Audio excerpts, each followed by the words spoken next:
So if you were to briefly recommend, say I'm a dairy farmer and I'm looking at changing, what kind of pathway would you recommend to me? I'd look at lots and lots of YouTube. Yeah.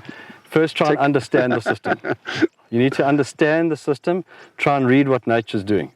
Where your fungal bacteria ratios, what's growing, why is it growing there, where do you want to be, how many complex carbohydrates do you want to be putting down for the funguses and how much nitrogen for the bacteria.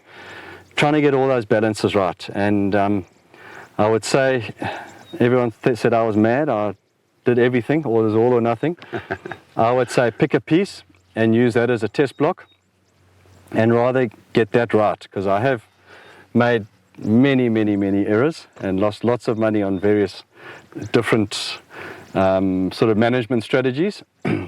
So I think take one piece and try and get that right.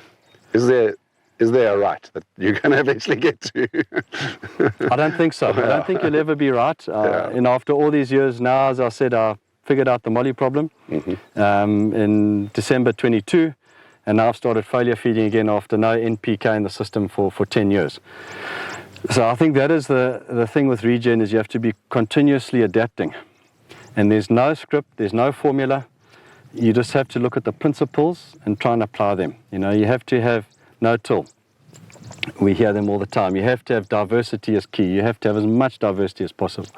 You have to have soil armor the whole time. You need a living root to feed that microbial activity. You need animals. Animals are absolutely critical in terms of getting the whole system biologically active. So I don't think there's a recipe. There isn't a recipe to follow.